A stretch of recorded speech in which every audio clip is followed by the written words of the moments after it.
जय श्री राम। यहाँ तक की रामायण कथा मैं कह चुकी हूँ। आगे की कथा इस प्रकार है।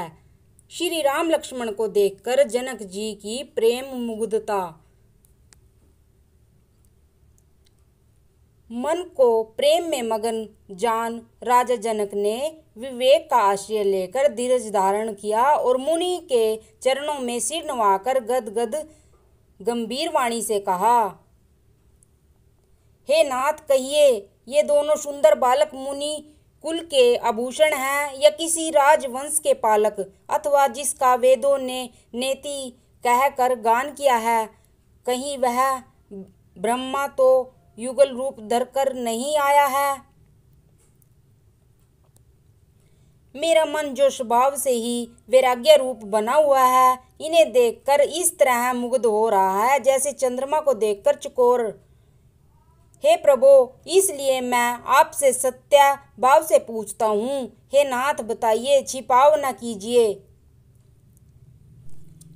इनको देखते ही अत्यंत प्रेम के वश होकर मेरे मन ने जबरदस्ती ब्रह्म सुख को त्याग दिया है। मुनि ने हंसकर कहा, हे राजन, आपने ठीक कहा, आपका वचन मिथ्या नहीं हो सकता। जगत में जहाँ तक जितने भी प्राणी हैं, ये सभी को प्रिय हैं। मुनि की रहस्य भरी वाणी सुनकर श्री राम जी मन ही मन मुस्कुराते हैं, हंसकर मानो संकेत करते हैं कि रहस्य खोलिए नहीं। तब मुनि ने कहा, ये रघुकुल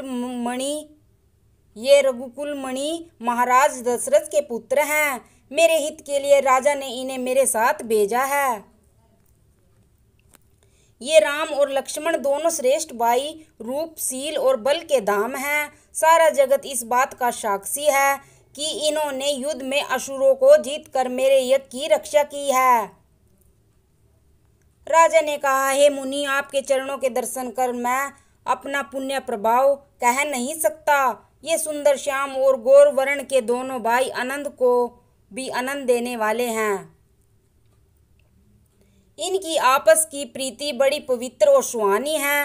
वे मन को बहुत भाती है, पर वाणी से कहीं नहीं जा सकती। विदेह जनक जी आनंदित होकर कहते हैं, हे नाथ, सुनिए, ब्रह्मा और जीव की तरह इनमें स्वाभाविक प्रेम है। राजा बार बार प्रभु को देखते हैं, दृष्टि वहां से हटना ही नहीं चाहती। प्रेम से शरीर पुलकित हो रहा है और हृदय में बड़ा उत्साह है। फिर मुनि की प्रशंसा करके और उनके चरणों में सिर नवाकर राजा उन्हें नगर में लिवा चले। एक सुंदर महल जो सब समय सभी ऋतुओं में सुखदायक था, वहां राजा ने उन्हें ले जाकर ठहराया। तदंतर सब प्रकार से पूजा और सेवा करके राजा विदा मांगकर अपने घर गए। रघुकुल के शिरोमणि प्रभु श्री रामचंद्र जी ऋषियों के साथ भोजन और विश्राम करके भाई लक्ष्मण समेत बैठे। उस समय पहर भर दिन रह गया था।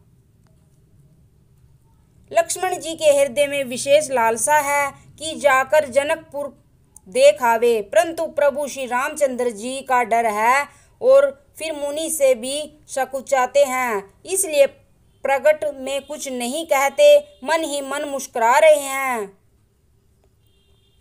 अंतर्यामी श्री रामचंद्र जी ने छोटे भाई के मन की दशा जान ली।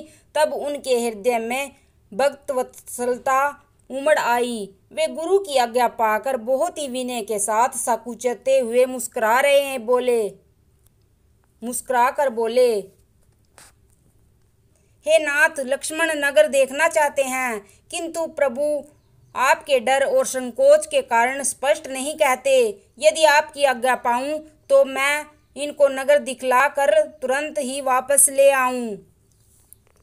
यह सुनकर मुनीश्वर विश्वामित्र जी ने प्रेम सहित वचन कहे, हे राम, तुम नीति की रक्षा कैसे ना करोगे? हे तात, तुम धर्म की मर्यादा का पालन करने वाले और प्रेम वशीभूत होकर सेवकों को सुख देने वाले हो। जय श्री राम।